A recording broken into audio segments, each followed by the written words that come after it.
a month ago, I asked Pastor Janice to let me come up here. Before that, I probably would have never come up here.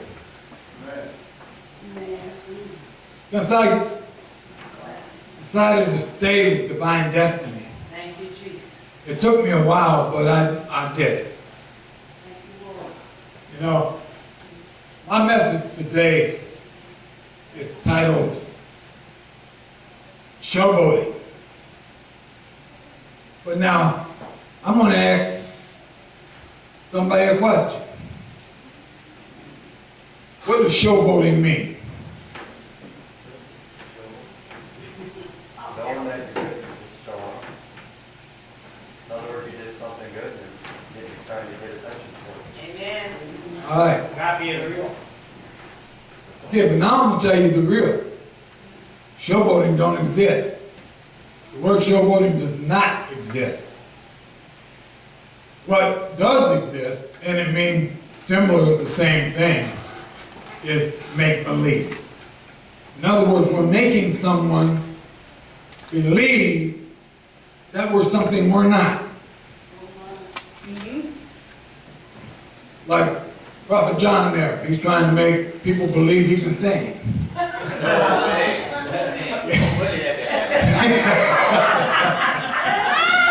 I had to do that because, you know, if it wasn't for John and Bob and Jeremy, you know,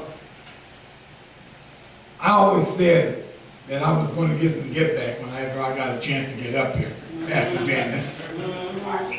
But, but see, I can't, because I'll tell you the reason why. Because getting revenge is not my job. It's Jesus Christ's job. Amen. Okay? But right now, I chose two scriptures, two areas in the Bible. And I'm going to ask Minister John Landy to read the first one in 2 Samuel, chapter 11. Starting from the 11th verse, all the way up to probably about the 17th. Go ahead, John. And Uriah said unto David, the ark, Israel, and Judea abide in the tents. And my lord Joab and the servants of my lord are encamped in open fields. Shall I then go in mine house to eat and drink, and to lie with my wife, and livest as thou so livest? I will not do these things. And David said unto Uriah, tarry here until the day also, and tomorrow I will let thee depart. So Uriah abode in Jerusalem that day and in the morning. And when David had called him, and he did eat and drink before him, he made him drunk at evening, and went to lie in his bed. And the servant of his Lord went not down to his house. And it came to pass in the morning that David wrote a letter to Joab, and sent it by the hand of Uriah. And he wrote the letter saying, set ye Uriah in the forefront of the hottest battle, and retire ye from him, that he might be smitten and die. And it came to pass when Joab observed the city, assigned Uriah unto a place where he knew the valiant men were. And the men of the city went out and fought with Joab.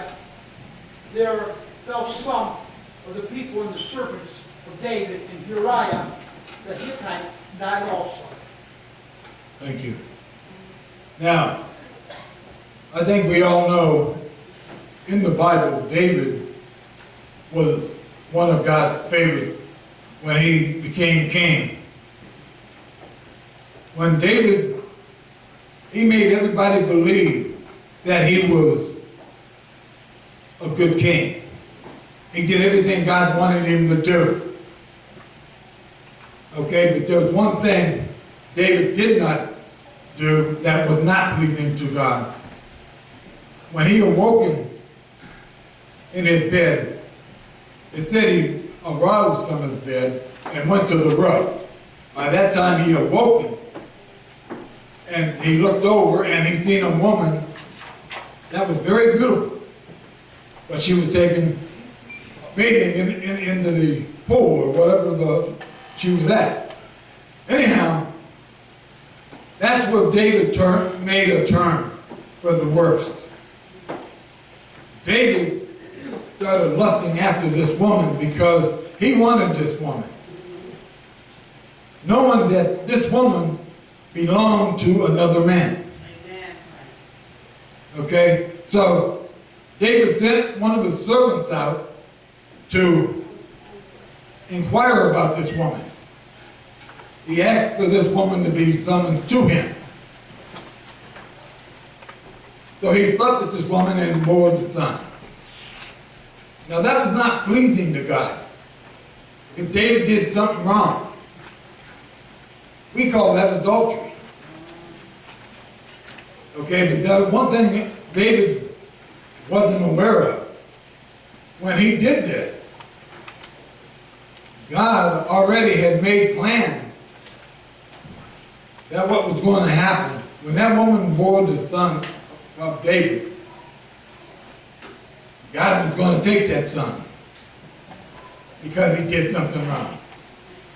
And it was not pleasing to God. So, what I'm trying to say to that is this. We all have something that we run from, that we're trying to make people believe that we're something that we're not. Come on. Amen. Now, I know for myself, I'm saying, I'm trying to make y'all believe that I'm standing up here that I can be a pastor.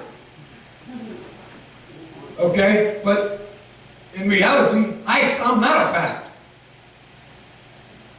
But I am a man of God, and whenever God lays something on my heart, I am to give it to him. That's good. There is so many things in the churches today that is wrong. The preachers in these churches today, and I'm not talking about all, so you don't got to worry, Pastor. But I've been in churches for quite a while. I went to different ones. Okay. I had a church throw me out of the church. Jesus. Lord help us. They said because they feared this or feared that. The reason doesn't matter. But what does matter is that church was not of God when they decided to throw one of God's children out of their church. Come on now. I know for a fact that this, I would not do anything that is displeasing to God. Amen. Because the main reason, I fear God. Amen. I fear what he can do. Because I know he can drop me dead right now. Amen. Jesus. If I was trying to do this up here to be patted on the back because something I wanted to do, you guys wouldn't be paying attention to it. I would make sure of it. But I know one thing else. David, when he ran in hiding. God gave him a way out. Yeah. But he ran in hiding because he feared for his life, for something he knows he did wrong. But we all know we don't have to do that today. Thank you, Jesus. We don't have to run in hiding. Yes, Lord. We can ask Jesus Christ to forgive us. Yes, yes. Forgive us of our sin. Yes, Lord. Forgive us of the trespasses that we have done. Yes. And walk away from it. Don't go back. Amen. Amen. You know, a lot of people can read 2 Samuel and come up with different scenarios of what it meant. But God showed me that there's always something in the midst that is wrong that we do. We do something wrong every day. Yes. Not just us, but everybody. I know that, I go out that door. I know I sin sometimes and not even know I do it. Yeah. And there's times I do sin and I know I get it. But I have to ask God to forgive me Amen. Yes. Amen. and turn away from that sin. Yes. He's a forgiving God. Yes, he is. So one thing I like about this church here, I know I'm loved by John there. I know I'm loved by Jeremy back there and Bob. Because if they didn't pick on me, I'd have to go ask them what's wrong. What did they do? Right. I know I didn't do nothing wrong. I'm too good. But I know that there's things that you have to overlook. When somebody does something to you, you have to overlook it. You have to forgive them. Amen. You have to love them because God said, love thy enemies. Yes. Yes. Yes. And that's the hardest thing to do in the world. Who said that man just smacked me in my head and I'm supposed to love him? Yeah, I do. And so do you. Now there is another chapter that I picked from. And I like this because it made a lot of sense. And I'm going to ask John Langley to stand up again and read in Luke chapter 15, starting in verse 11.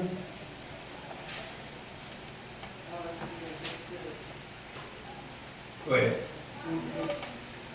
And he said, a certain man had 2 sons.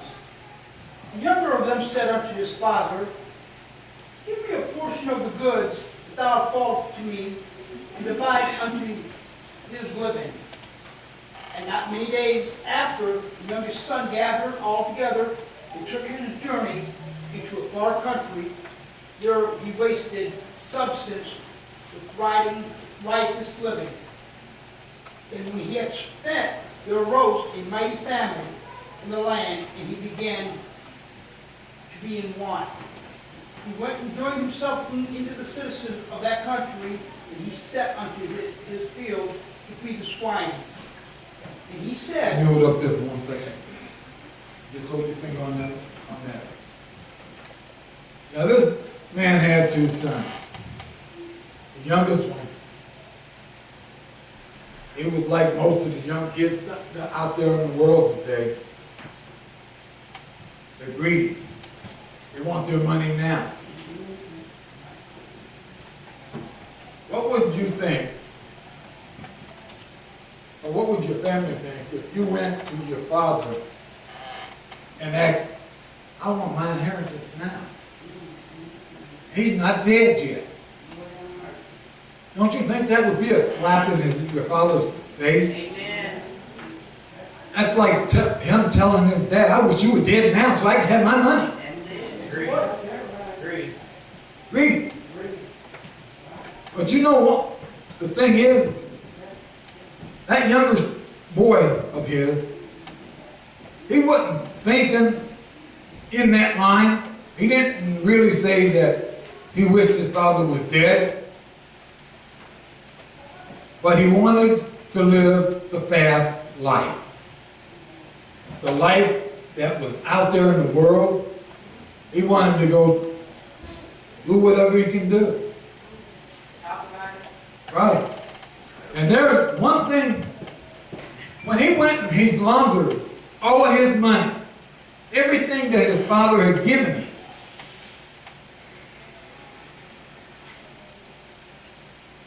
he didn't know what else to do. You know, there's people in the world today, almost on every street corner there's drug houses. Almost on every street corner there's prostitution homes. They want money. They want to show people that there's something that they are not. Yes. I know for a fact, when I was growing up, I lived in a very dysfunctional home. My cousin right there can tell you that we didn't know where our next meal was coming from. Because my father thought he was something that he was not. And that was a father. He tells everybody that he was. Oh, he loved his family. But yet, he loved the booze. He loved the gambling. And that was what he lived for. No matter how he got it, that's what he lived for. There is a guy, and I went and visited him at the nursing home when I found out he was in there. He had Alzheimer's. His name was Bucker Adams. That man drove around every year with a brand new Cadillac. Did you get me a Cadillac every year? Sure. See, just like in church. But Walker, he took the money that he won in poker and fed his family. He was a man that had honor, and he believed in God. I had plenty of time to talk to this man before he had Alzheimer's. That man done everything he could for each and every one of his kids. Now there was one downfall. He had a daughter that was almost like his younger son. Went to her dad and said, I want everything that's becoming of us. The only difference is between this one and her, she didn't get it. She didn't get it for one reason. It wasn't God's choice to give it to her. We all have choices. Yeah. The choices are, we can either follow Jesus Christ and do what he wants us to do, or we can follow Satan. And that's one person I don't want to follow. Amen. You know what I mean? No matter what I might do, All right. it's not a good thing. Right. John, finish reading all the way up to 32, please. Okay? And he would fain fill his belly with the husks and the swine did eat, and no man gave unto him. And he came to himself and said, how many hired servants of my father have bread enough to spare, and I perish with this hunger? I will arise and go to my father, and I will say unto him, Father, I have sinned against heaven and before thee, and am no more worthy to be called thy son. Make me one of thy hired servants. And he arose and came to his father. But when he was a great way, his father saw him, he had compassion, ran and fell on his neck and kissed him. And the son said unto him, Father, I have sinned against thee, and I have thy sight, and am no more worthy to be called thy son. But the father said unto his servant, bring forth the best robe, put it on him. Put a ring on his hand, and shoes on his feet. And bring hither the fattest calf, and kill it, and let us eat and be merry. And he said, my son was dead, and now is alive again. He was lost and found. Now he have again to be married. Now his older son was in the field, and as he came and drew nigh to the house, he heard music and dancing. And he called unto one of the servants, asking, what do these things mean? And he said unto him, thy brother is come, and thy father hath killed the fatted calf, because he hath received him safe and sound. And he was angry. He would not go, therefore, and his father came out and entreated him. And he's answering, saying, Father, lo, many years I do serve thee, neither transgress I at any time thy commandment, and yet never thou gavest me a kid. Thou mightest make me marry with my friends. And soon this was thy son was with that hath devoured the living parties, and hast killed him, the fatted calf. And he said unto him, Son, thou art ever with me, and thou have thou art with me, and all that have is thine. And he met with thy, he was meat, and he should be very merry, and he is glad, for thy brother was dead, and is now alive again. He was lost, and now is found. Thank you. What did the older brother do that he was wrong? You know, I prayed about this here. Again, people can read the thing out of the prodigal son. The older son went and he was jealous of the younger one, of his younger brother. He deliberately told the father, or wanted his father to believe that he worked all these years because he loved his father, wanted to be there by his side the whole time he worked the farm, or whatever. But in reality, the older son, he was wanting more than what he actually had coming. He wanted more. He wanted what his younger brother had. He wanted to go out in that fast life, but he knew somebody had to stay home. He stayed home, but he didn't really want to. What he mainly thing he did, he tried to tell his father, he tried to make his father believe that he loved him and he would do anything for him without any conditions. But he just put conditions on what he all these years that he did. He just put conditions on it. You know, there's been times, you know, we have a bad time not putting a condition on something. You know, we can say, hey, I'm the prison minister, and I went into Grafton Correctional Institution one time. I gave a talk. It was called Love and Unconditional Love. All right, that's good. All right. I asked a question that I'm going to ask here too.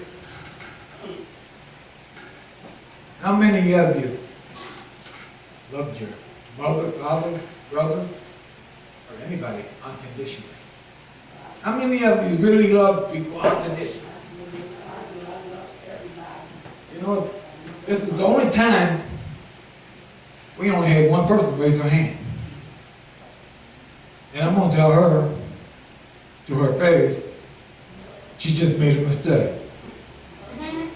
Right down, I'm sorry, but you just made a mistake. Because I'm going to tell you what. Did anybody ever come to you, or did you ever go to somebody and ask them for some money? And they didn't give it to you? Did you grumble? Okay, there you go. There you go.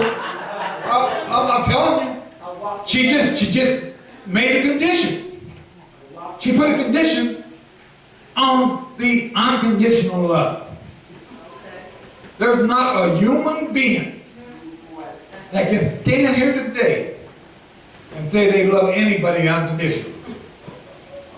Because they want something back in return. I asked that to those guys in there. When I asked them how many people did they love unconditionally, they all raised their hand. And I loved it when I was able to say, I'm about to throw a monkey wrench in all this. You know, and then I told them why. The chaplain and everybody else gave me a standing ovation. And I told them, I don't want it. Don't give me no standing ovation. It's not me. I didn't do it for me. I did it because God said, do it. Show people what to do wrong, what they're doing wrong. So maybe they can love somebody unconditionally. I don't care who it is. There's a lot of the churches today that says, you know, well, they love Jesus unconditionally. Now hold up. There's another monkey wrench in all that. They're showboating. They're showboating big time. Because what do? They get on their knees and they pray and they ask God, hey, I need this. I need a new car. But it doesn't come. Then what do? They step back and they say, why, God? I give my tithes every day. Every week I'm faithful. Why didn't you let me get this new car I need?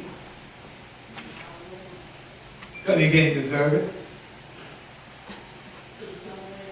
You know, we all don't deserve nothing. No. Because we tried to put a condition against God. We tried to showboat everybody, saying, well, I go to church every Sunday. I drop my tithes into the offering every Sunday. They're looking for somebody to pat them on the back. That's not what it's about. Not what it's about. You know, when I was preparing for this, I went into my notebooks. And I wasn't expecting to find something that I did. I found a little letter that was written. Now, my wife and I have a couple grandkids that were from our oldest daughter. I call them my grandkids because I'm married to them. You know, they're just as much my grandkids as they are hers. They love me more than they do her half the time. But anyhow, her oldest grandson is named Jordan. This letter says, Jordan loves to play video games and play on the computer. He also likes to to talk to his friends on the phone. Jordan also said he is gone, but he is gone. That's what this mother said, but he is gone. He also thinks he's Bruce Lee. He's over there doing all kinds of karate kicks and he falls on his butt. So, but that's a child. He has fantasies. You know, God is real. Yes. He doesn't have fantasies. He knows what we need. Yes. And he knows if we don't do what he wants us to do, we have consequences to answer to. And them are the consequences that we may not like. Because I know that when I was growing up, my mom and dad, they'll tell me to do something. I don't want to do it. I'm going to do what I want to do.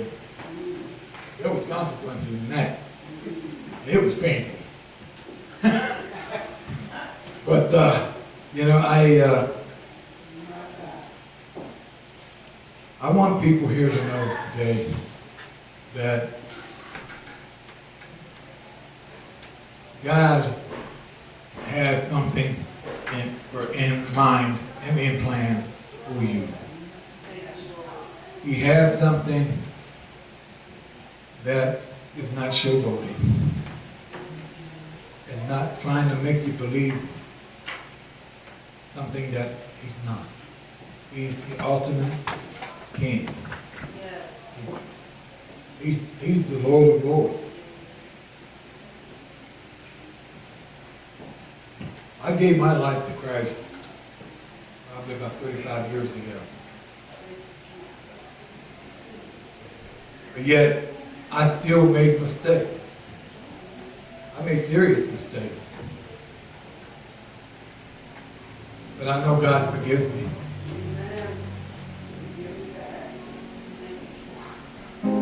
This church right here is the one that made me open my eyes to what God wanted me to do.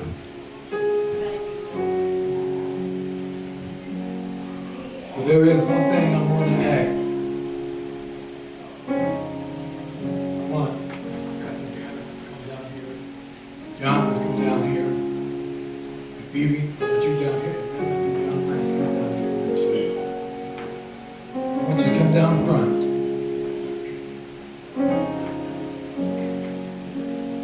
This is not showboating. This is real. God is real. He loves all of you. He loves you so much that he gave his life on the cross. He bled for you. He bled for me. What I'm going to say right now is that there is anything in your life right now that you need prayer for, come to one of these people. They will be more than happy to pray with you. But don't showboat. Don't try to make them believe that you are something that you're not. Be real about it. You know, I know I'm going to be the first one to go down there. Because I know there's things in my life that needs to be changed. But I'm not trying to showboat nobody. I'm not perfect. I know I never will be. I'll make mistakes. As long as I live, as long as we're in this skin, we're going to make mistakes. but own up to those mistakes. Come and ask God to forgive you for those mistakes. Because He's the only one that can forgive you. I can't forgive you. I can say, yeah, you can come and forgive me for what I said about you yesterday. Yeah, I can forgive you. But you know what we have? You know what we do? In our minds, we're forgiving them, but we don't forget it. Right now, I'm going down and I'm going to ask Prophet John to pray for me that I can do what God wants me to do without any question. Thank you. Thank you.